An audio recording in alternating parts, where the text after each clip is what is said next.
That's better. Hello, everyone. Welcome back to the House Committee on Government Operations and Military Affairs. We're here on Tuesday, January 24th this afternoon with our state treasurer. Congratulations and welcome. Thank you very much. And I think we should get started. If you don't know everybody on the committee, we could go do a round and introduce what town we come from. If you want to introduce your team first, then we'll do that. Yeah, sure. So Mike Pichek, the newly elected state treasurer, and over here to my left, some of your right, Nick Marino is my executive assistant. He came over from the Department of Financial Regulation with me. So Nick and I have been working together for about 5 years or so. Ashlyn Doyon has been at the treasurer's office for 5 years-ish time period. It's been a sort of a glue over there for some time and continues to be the glue for us. But she's our director of policy, most importantly for the legislature, so our point person on all legislative priorities. And if you ever need to get a hold of us or need testimony or have questions, Ashlyn's a good point person to run that through. And then Tim Duggan is our director of retirement services, which we'll talk a little bit about today, but manages the team that looks after about 60,000 or so individuals that require their checks to be paid on time and any various questions that they have relative to their retirement or potentially their health care as well. He also carries the ball for your office on Friday morning.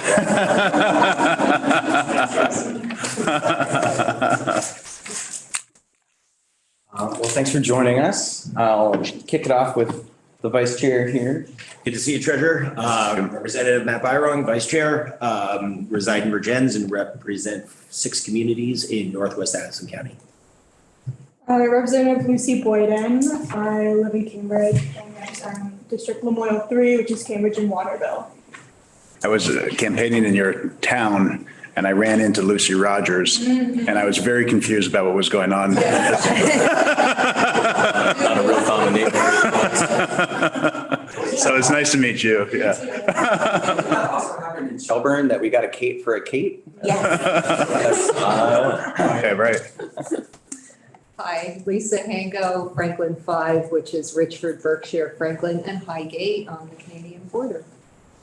Hi, Michael Morgan, Grand Isle, Chittenden, so all Grand Isle County in the western corner of Milton. I live in West Milton. Nice.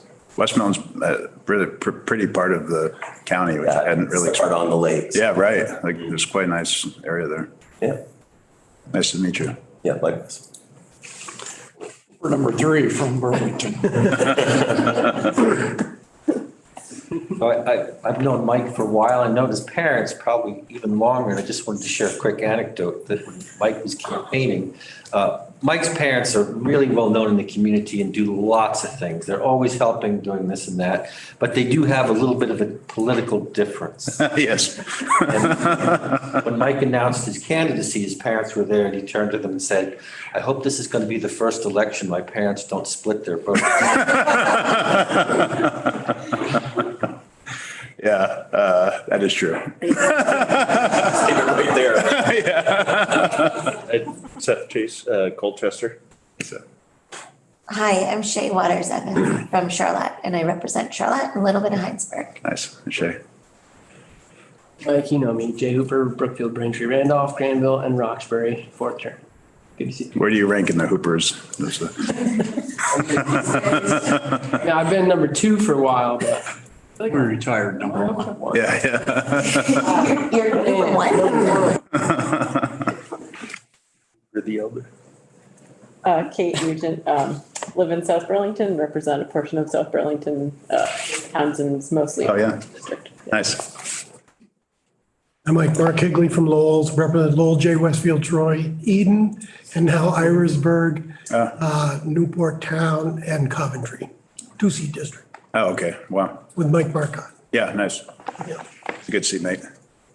Representative Higley is also our ranking member here. Oh, nice. The new committee. And, me, Mike McCarthy, St. Albans. And we do have 4 of us. So Representative Higley, Representative Rowicki, and Representative Hooper. I am going to decline to do Hooper 1, Hooper 2. I'm not going to pick favorites. We have 3 Mikes and 2 Hoopers on this committee. It's already.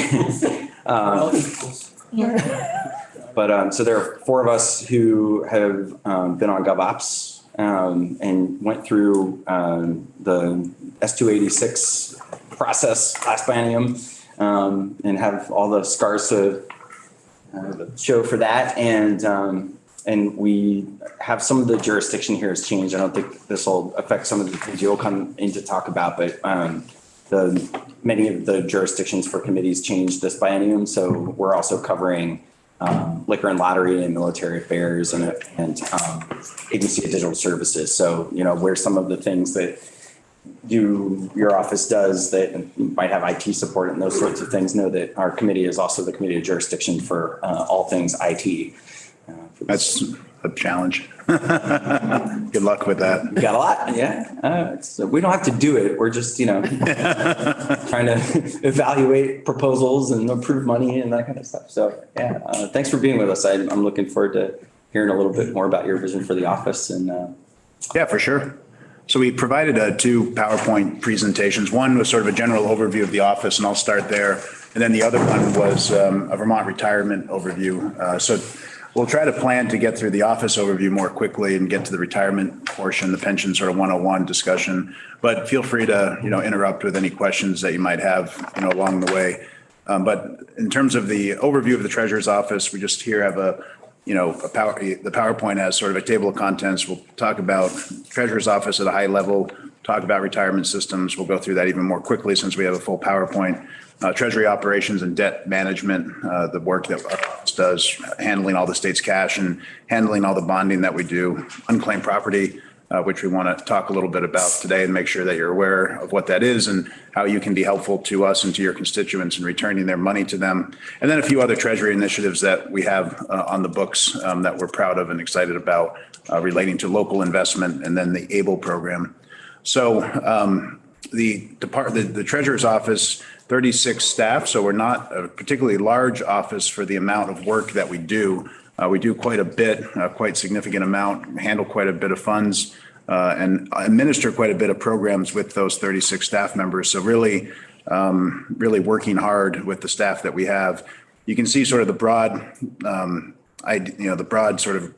things that we do: investment of state funds, issuing of all state bonds that have been authorized by the General Assembly, serving as sort of the central bank for all of the other state agencies. So if they need, they're short on liquidity, they're short on cash, and they need to pay a bill, they might have cash coming in the door in a few months, and we sort of make sure that they have what they need so that there isn't a lack of payment.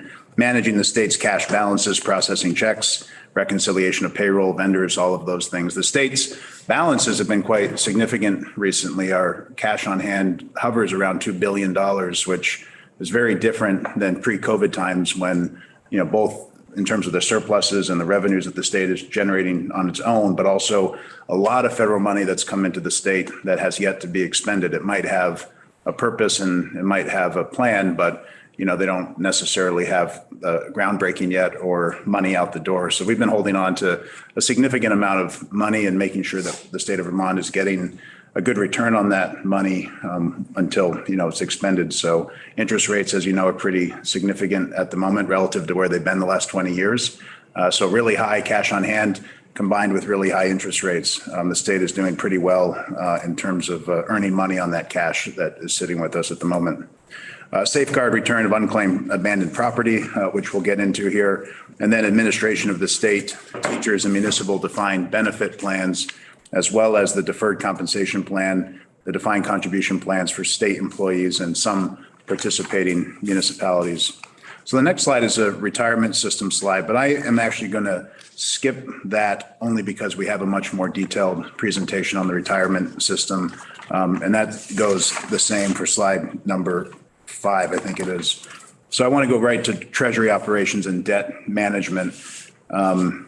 We at the treasurer's office are responsible for banking and cash management, as we mentioned, $7 billion plus annually of monies that are coming in, coming out through the state's banking services network, disbursement of payments and debt service, collection of receipts, the recording of transactions, reconciliation, various special funds, preparing the state's financial statements and schedules and disclosures for our cash investments and pension systems. So all of those sort of investment, accounting, financial things that you would sort of expect from the state's bank, if you will. Duties relating to bonds include managing the issuance, so the sale of the bonds, the ongoing administration of those state bonds, paying the interest and principal to bondholders when they purchase our bonds, monitoring our portfolio to see if there's opportunities for us to, refinance, to refund opportunities. So if interest rates are lower than what we've been paying, maybe it's better to pay off those bonds and issue new ones under a lower interest rate. We also manage the state's relationship with the credit rating agencies. It's a rather important relationship for our office and for the state of Vermont. Generally, these rating agencies, Moody's, S&P, and Fitch, rank all states and all entities in the country that borrow money or issue bonds. The better your rating is with those agencies, the lower your interest costs, the less expensive it is to borrow money and to do projects, ultimately saving taxpayers money and allowing the state to spend other monies on other priorities. So we have been really managing that relationship and advocating for things in the legislature and within our department that will benefit Vermont relative to those rating agencies, how they view us. So, for example, S&P viewed the pension agreement that was reached last year, and Vermont had a negative outlook. We were AA, which is just below the top rated demarcation you can get from them, but we were AA with a negative outlook, and citing that agreement and some demographic shifts that we've seen recently revised us to a stable rating. So not an upgrade to AAA, but certainly an improvement as to where we stood in that sort of category. So, things like that, funding our unfunded pension liabilities, working on our demographic issues, those are the things that the rating agencies like to see, because those are the things they continue to point out when they talk about Vermont relative to other peer states. And we're making progress on those, which is the good news. The Treasurer's Office also handles the contracting for all debt related state vendors, investment bankers, lawyers, financial advisors, economists, those rating agencies, like we said, all those other relationships that are sort of second tier from the rating agencies. And then the treasurer also chairs something that's called the CDEC, the Capital Debt Affordability Advisory Committee, Capital Debt Affordability Advisory Committee. This is a committee that meets regularly, but once a biennium makes a recommendation for how much new debt, how much new bonding the state can afford. So the CDEC recommendation for this biennium is $108 million, $54 million in each of the years of the biennium of new debt, new bond issuances that the state could afford, and continue to be in line with other AAA rated states in terms of, what our debt, what our per capita debt is, what our debt is relative to our revenues, what our debt is relative to our personal income for those living in Vermont. So that's another task of the Treasurer's Office.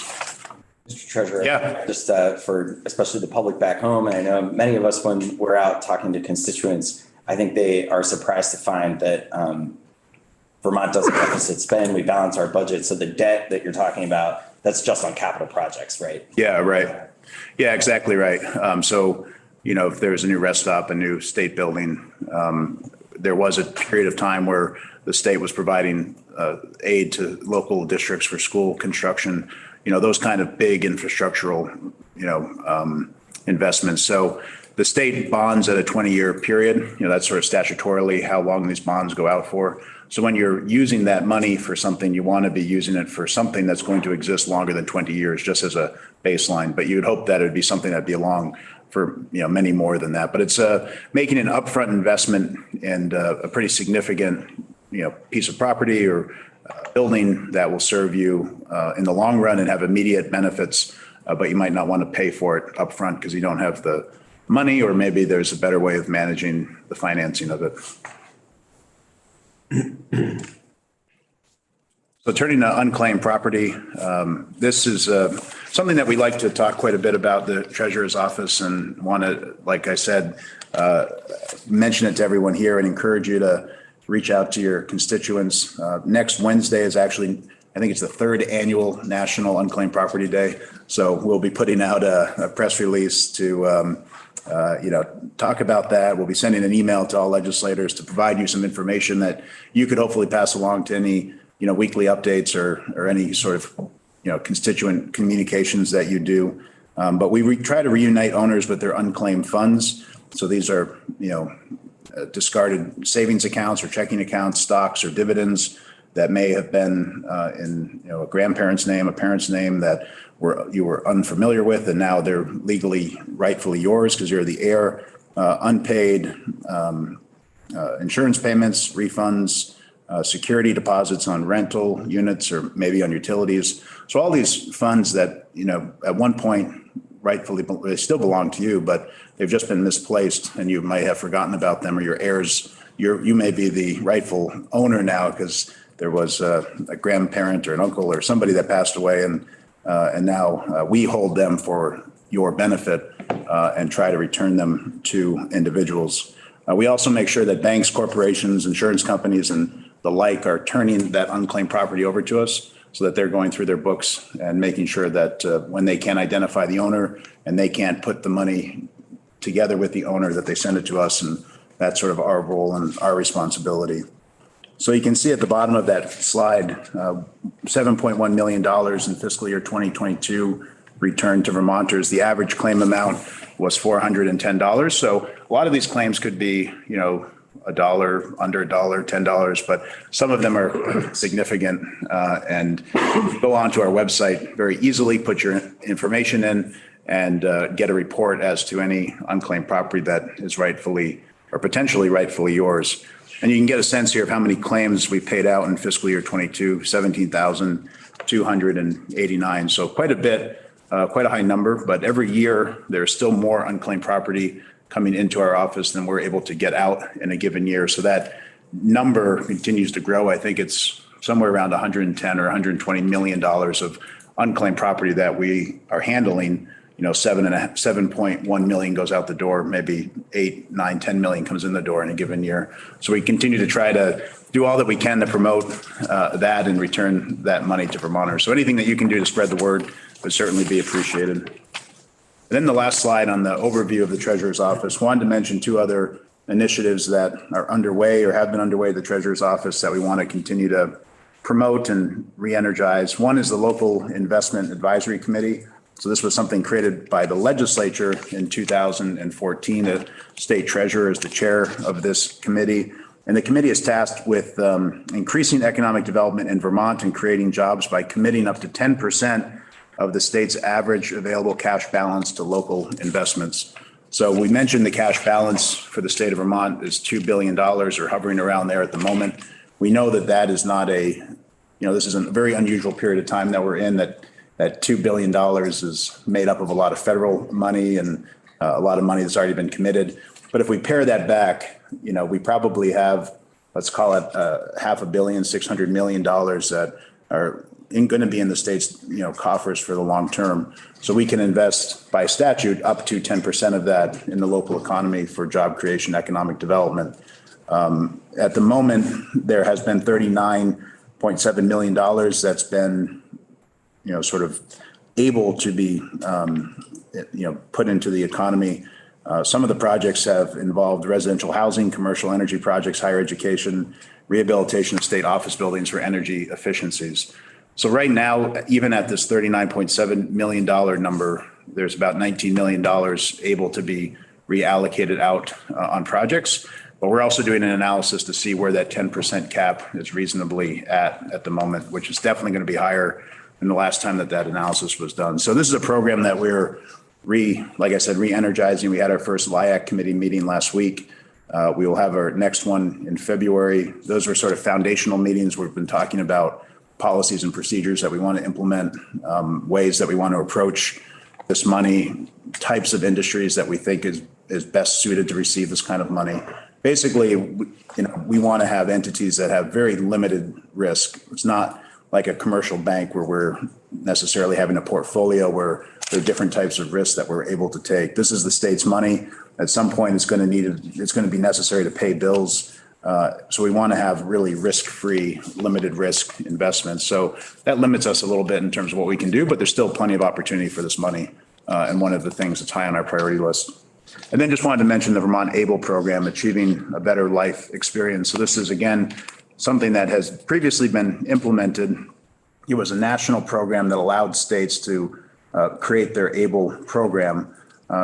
Before ABLE existed, if you were getting disability payments or state benefits, you could only have $2,000 of personal assets before your assets were being, taken or to offset the benefit payments. So ABLE allows you to have considerably more personal assets benefits until it impacts any kind of state aid or certain types of federal aid that you might get as well. So now you can have up to $100,000 in personal assets before it offsets or impacts your benefits. And you can actually have up to $400,000. It just starts to impact your benefits above that $100,000 point. So it's a really good program for individuals and families and loved ones that have individuals with disabilities and want them to have money for certain expenses that they can't fund with their disability payments or their state benefit, federal benefits, educational, transportation, housing. It's pretty broad what you can spend the money on. And you can see here 850 or so active account holders here in Vermont, with the average account being about $8,800. So well above that $2,000 threshold that otherwise would be in place without ABLE. So people are able to save money for those kind of needs. Families are able to put money aside for their children that have disabilities, so they can have a little bit more comfort that they'll have money on hand in the future when they're not around or not able to provide for them in the same way. So the federal government has provided some new flexibility around the ABLE program in the new omnibus bill that passed, and we want to make sure Vermont's taking advantage of that and people are aware of this program as well.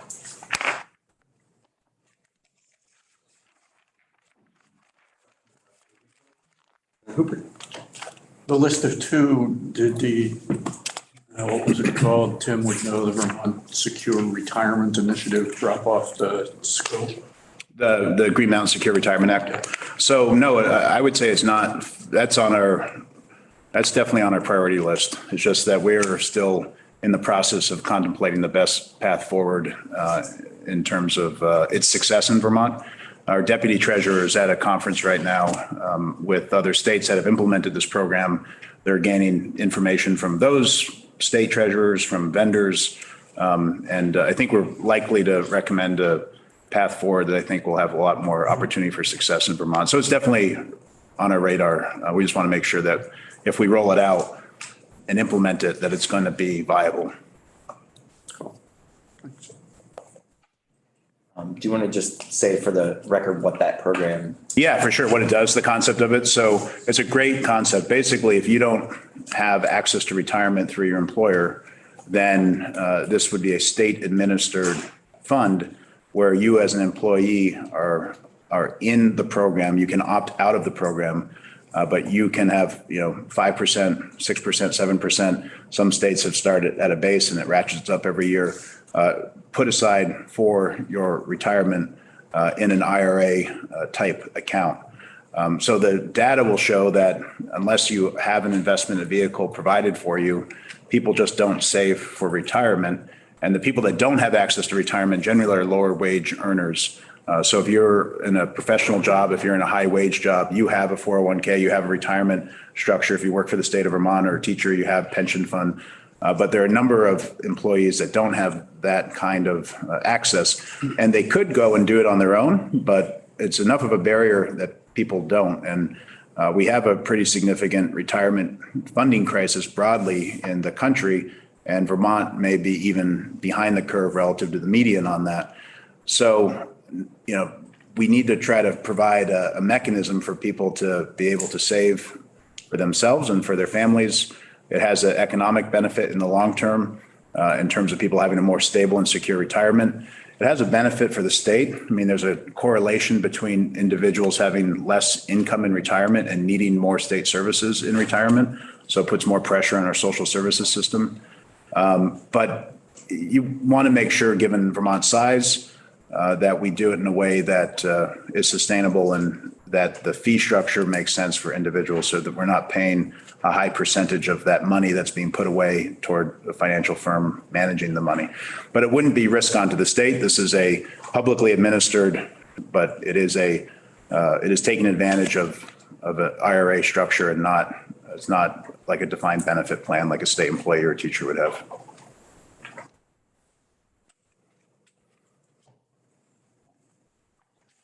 Thank you. So speaking of defined benefit plans, we can turn to the retirement overview, although we talk a little bit about the other types of programs that are administered as well. So the retirement systems that the state of Vermont and municipal employers offer and school districts offer, we really view these as cost-effective benefits to teachers, to state employees, to municipal employees, both in terms of recruitment of those positions and retention of those positions over the long term. The retirement systems represent an economic driver for the state of Vermont, includes both revenue generation as well as expense reduction. We talked a little bit about that just with Green Mountain Secure Retirement, but the higher your income in retirement, the less public assistance an individual is required to have in retirement. But both in terms of revenue generation and expense reduction, view the retirement systems as an economic driver. We'll have more information in that in a few slides. And these systems affect many stakeholders and certainly need continued governance as well as impactful investments to make sure that they continue to improve and be strong for future generations of workers. So you can see here the various Vermont retirement systems on page 3 of the slide deck. Over off to the left, the defined benefit pension.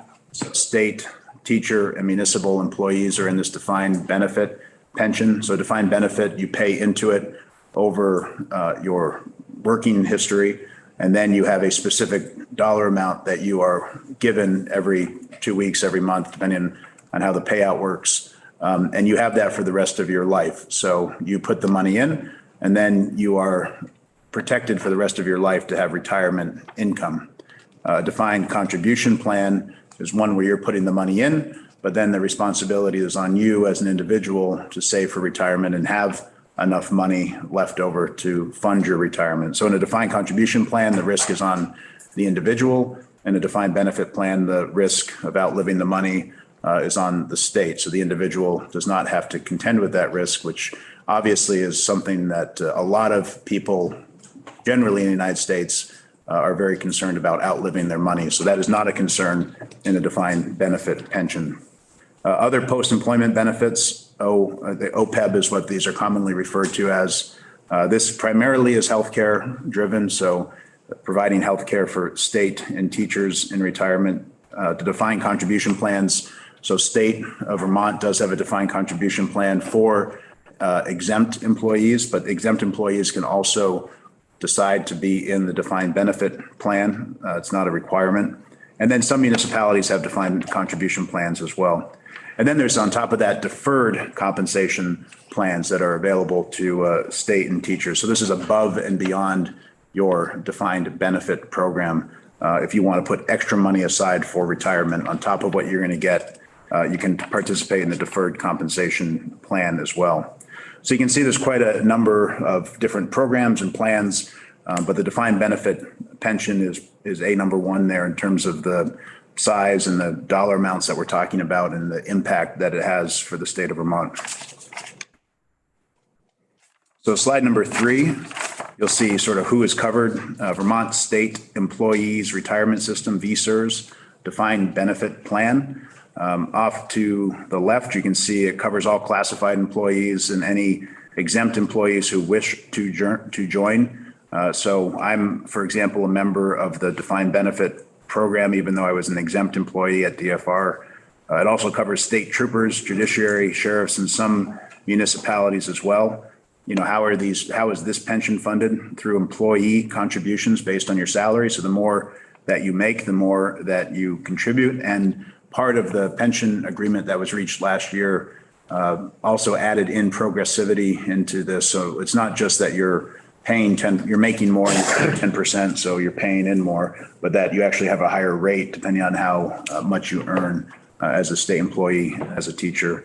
And then there are the employer contributions, so made by the state of Vermont, set by finance and management as a percentage of payroll. And then, the funding source tracks funding for the position. And it's governed by the board that oversees the system, the VSERS board, and then VPEC, the Vermont Pension Investment Commission, VPIC oversees the investment of state funds that are put into this for the long term. So the sources of funds, investment returns, employee contributions, and employer contributions. And the two that are the most significant of those are the employee contributions and the funds that are invested over the long term. Those are pretty significant investments by the employee, and then the amounts of money that are able to be returned over time as well. So talking about the other post-employment benefits, this is the OPEB, primarily healthcare. Who is covered? Members of the Vermont State Employee Retirement System is covered who elect to participate. Members of the defined contribution system who elect to participate as well, and then their eligible dependents.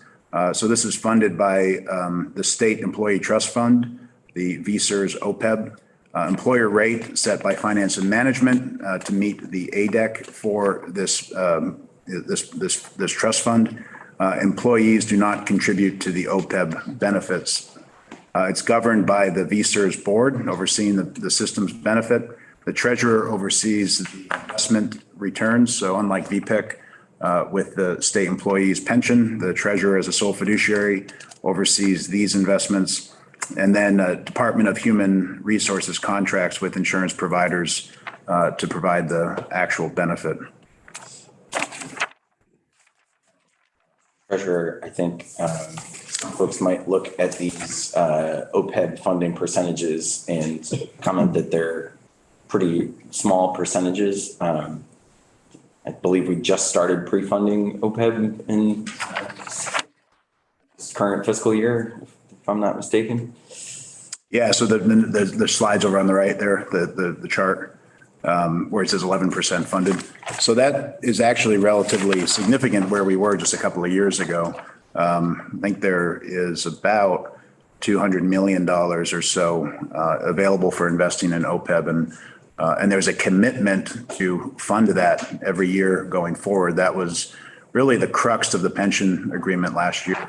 That not only would there be some one-time money put into the fund, and not only would there be surplus dedicated to the fund when there is surplus, but that it will be part of the payment plan going forward that the state of Vermont will pay into the OPEB. So over time, that 200 million will become hopefully hundreds of millions, if not over $1 billion, and that funding ratio will go much higher. So I think the number was $1.5 billion in unfunded liability was retired as a result of this portion of the pension agreement. But that's really where it was achieved, was on bringing down this unfunded ratio. So if that agreement had not been reached, there really would not have been a plan for this OPEB, which was a growing unfunded liability.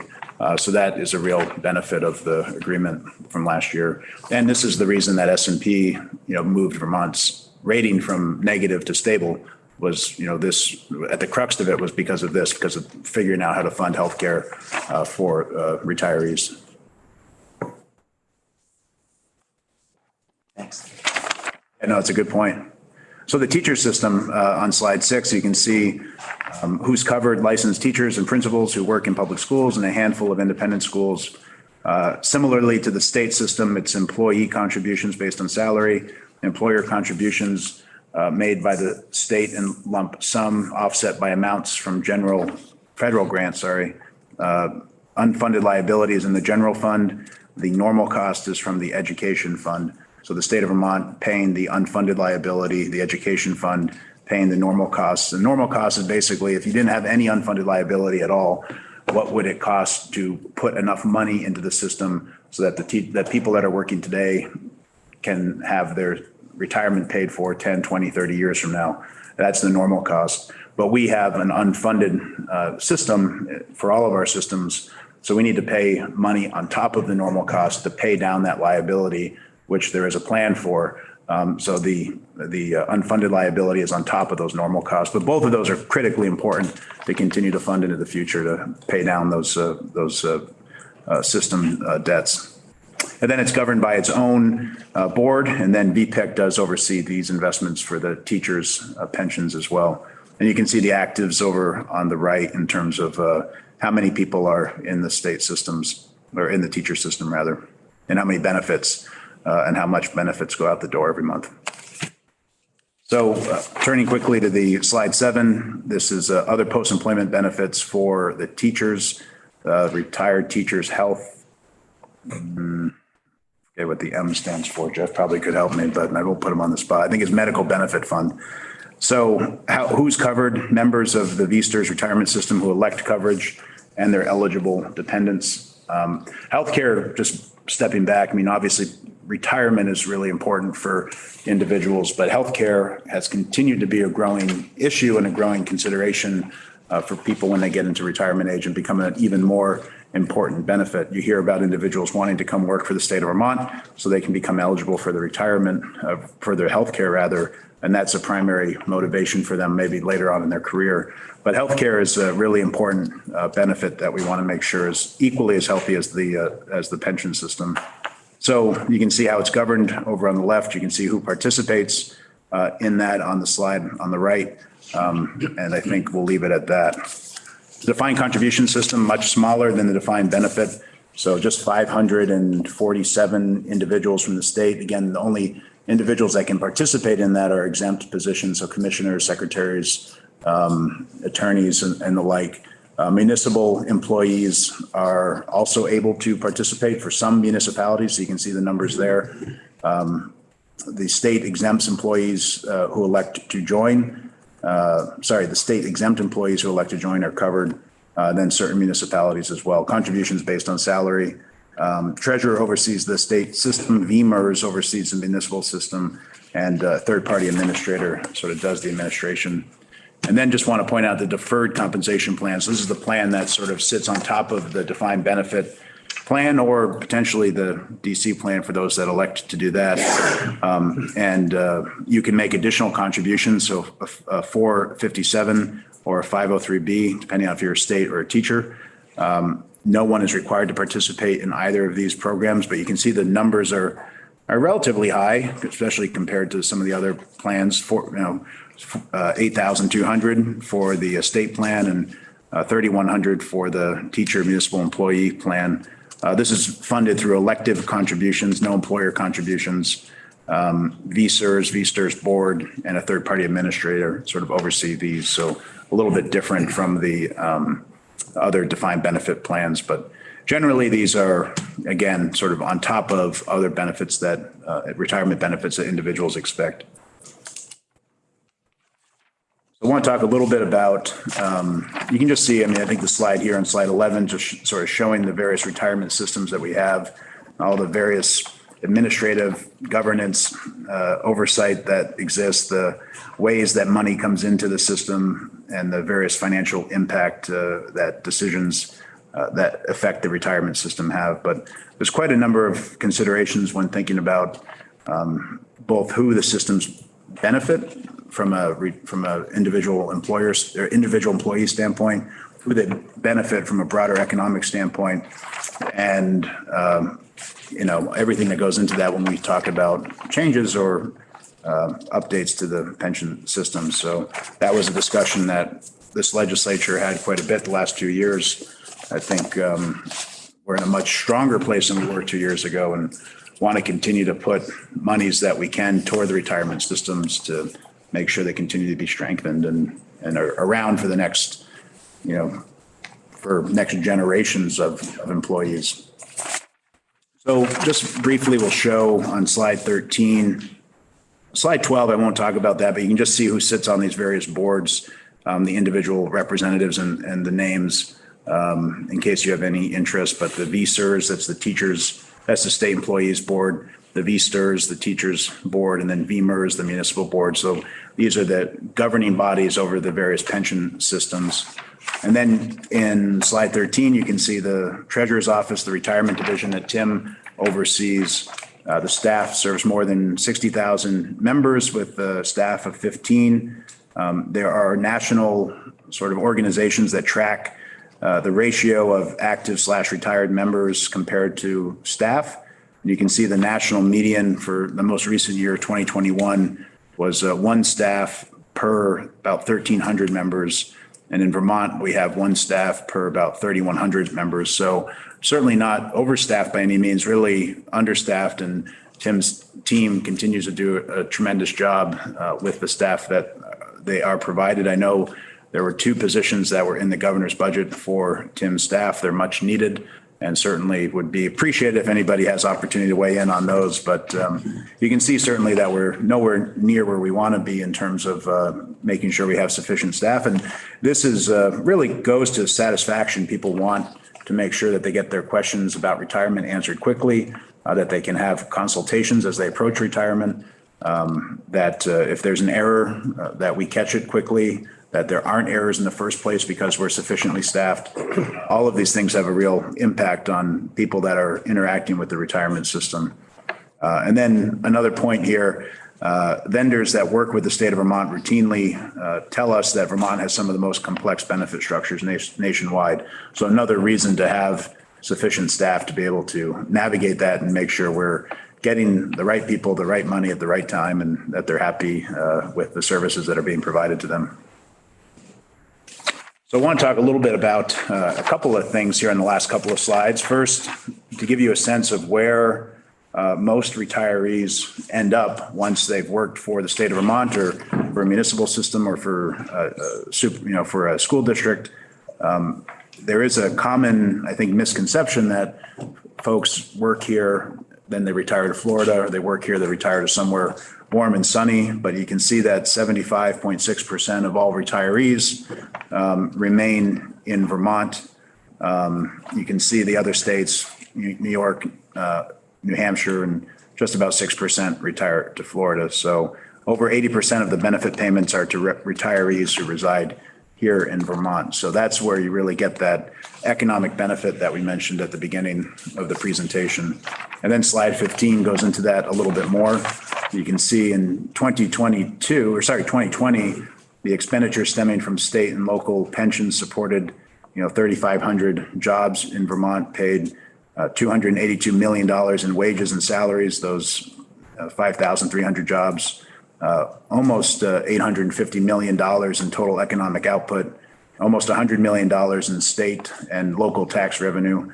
And then you can see here a slide that is looking at that correlation between your income in retirement versus your need for state assistance in retirement. And as individuals' retirements get higher, the need for state support goes down dramatically. So we talked about how it's not only an economic driver, but a cost saver in terms of individuals not needing as much support in retirement as others that don't have a strong retirement benefit do need.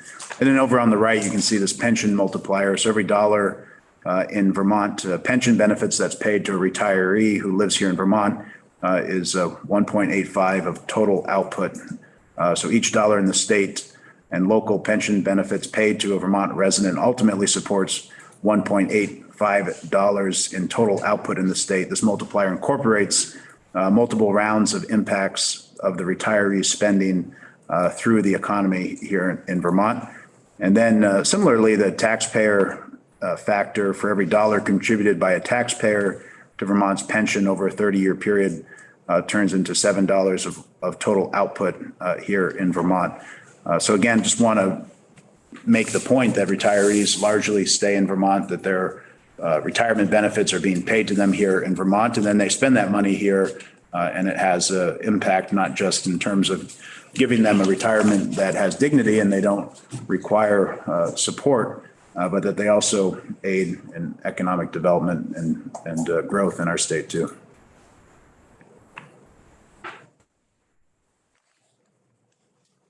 So yeah, so those are the prepared slides, but happy to take any questions that you might have. Everyone on the committee feels like a pension expert now.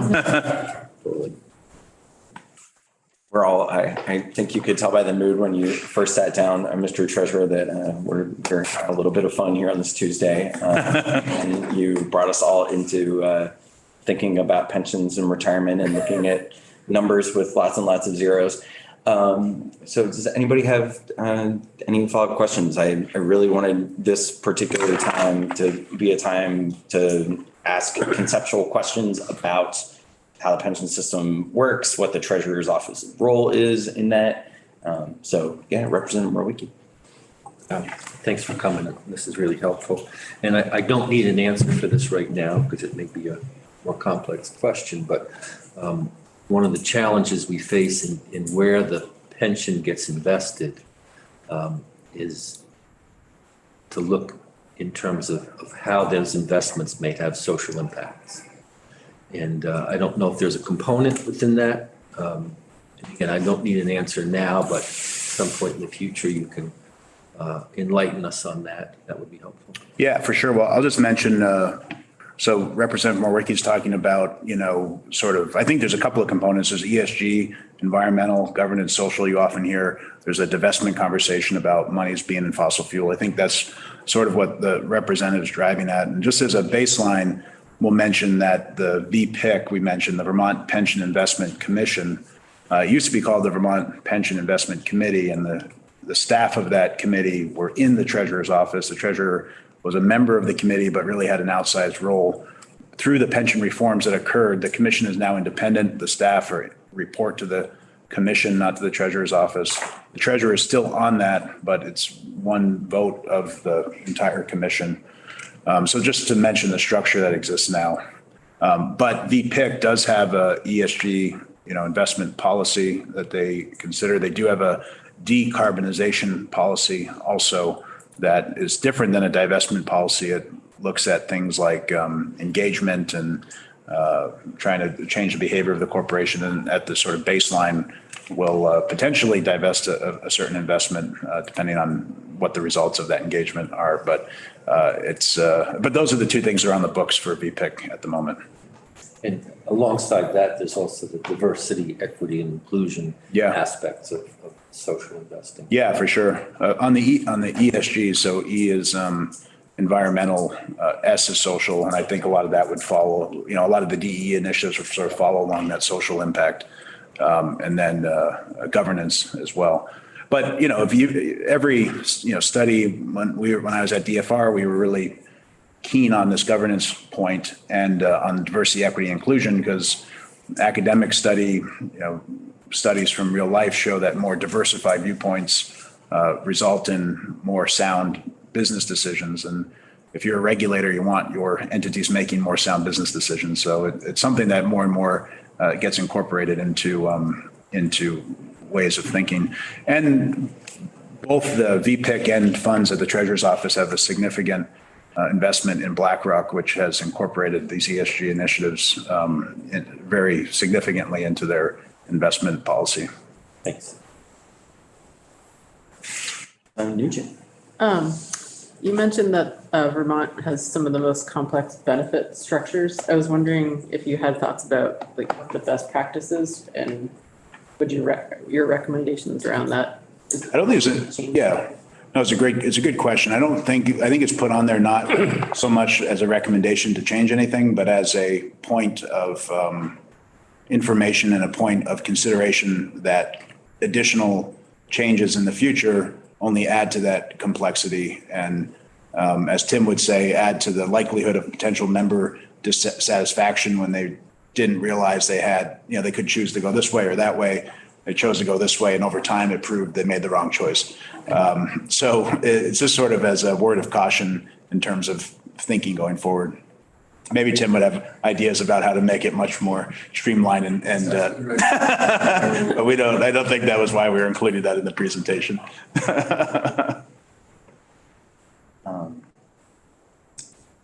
This might be a question for Tim to answer, and it also going to be something we could return back to. But I know one of the big concerns that came up during our pension discussions last biennium was about, how the combination of the underfunding and also sort of COVID era stresses on the workforce had caused a lot of people to think about getting out of employment in public service, whether it's being a teacher or state employee.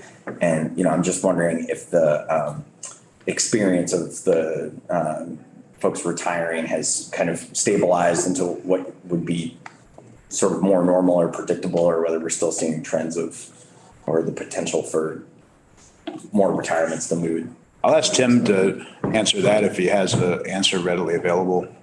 Just a couple of observations. I think it was a little high over the past few years, and I think the working theory among folks, particularly I listen to the specialists who do the counseling of individuals who are approaching retirement, is that, combination of COVID, there was definitely some stress and uncertainty around the conversations in the legislature about potential benefit changes. They actually played out over the course of the past couple years. So I think what you saw is you didn't see a massive increase, but you did see somewhat elevated retirements over the past couple of years. I think this upcoming, when we get data for year end June 30, I think that's what I'm really looking forward to see if it kind of settles back or where. And I'm sorry, just a logistical question.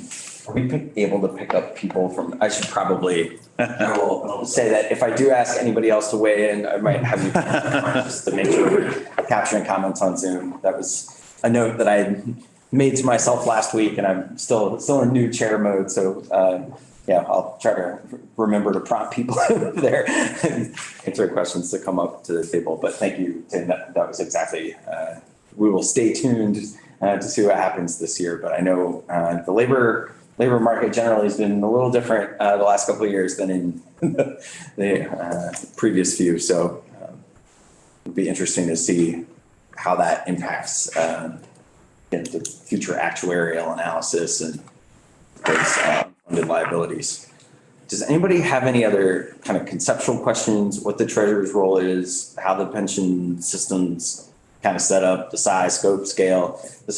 I really wanted to make sure we had a little bit of time with the treasurer here to just talk about the bigger things, because I think some of what we're going to hear about over the course of this year, next year, are going to be, the questions about a lot of the various things that were changed in the pension system and things that are just changing in the economy. So I have a feeling we're going to be returning to pensions, and I wanted to offer us this opportunity with the treasurer at this point to kind of have a high level dive for anybody who's interested. So don't be shy. If you have a question, if anything in here just was like, why do we do that way? Or what is that?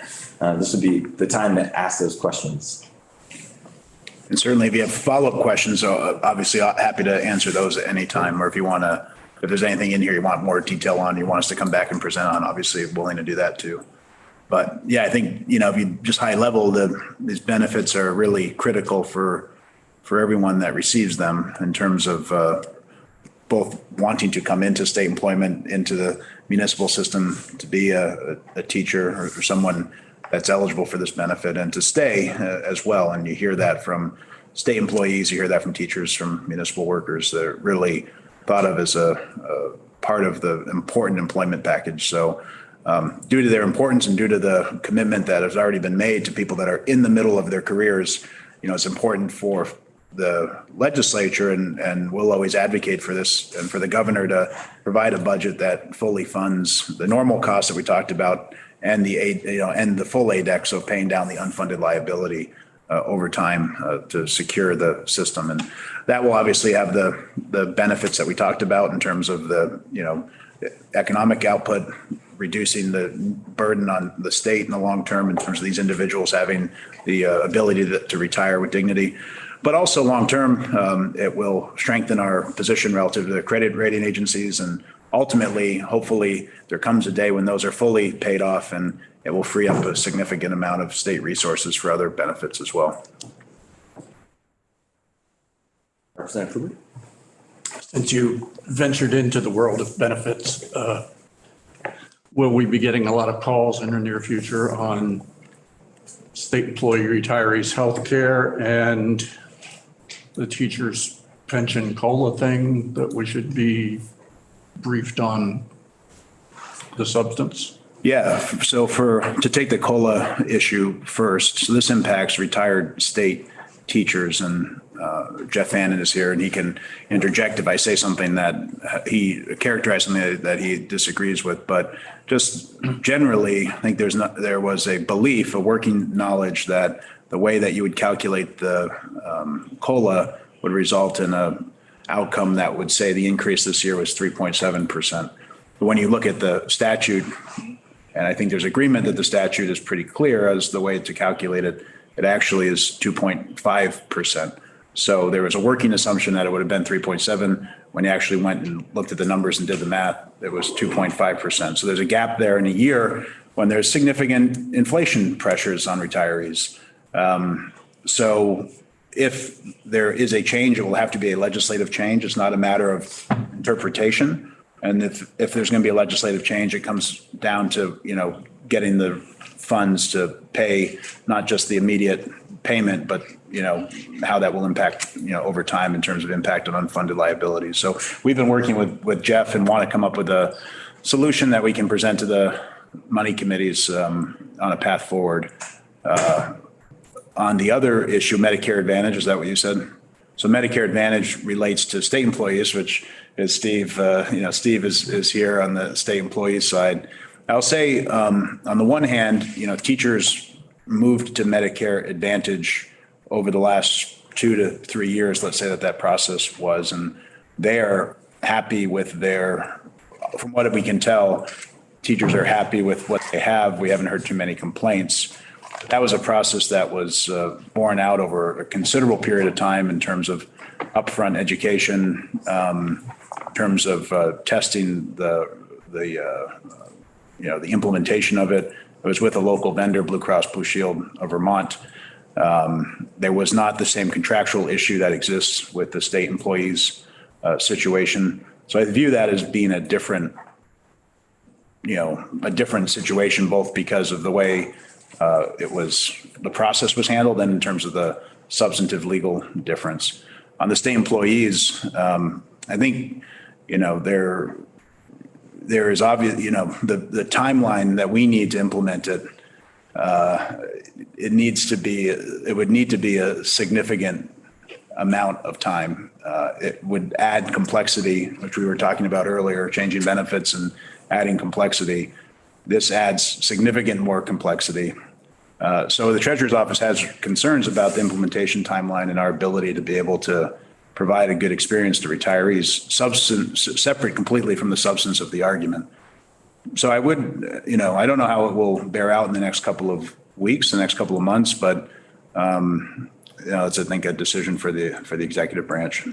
Did either of those anticipated changes have impact on Moody's, Standard & Poor's, Fitch, change in their bond? No, I mean, I think that, the Medicare Advantage, the administration will argue that there's a $9 million savings. I don't know what the intent is for that, where those savings be poured into, but that would be a pretty, I would say immaterial change. The COLA potentially, if you go to the 3.7, if legislation changed that implemented the working understanding and not what the legislation says now, there would be an impact on unfunded liability, but probably not significant enough for it to catch anybody's eyes at the rating agencies.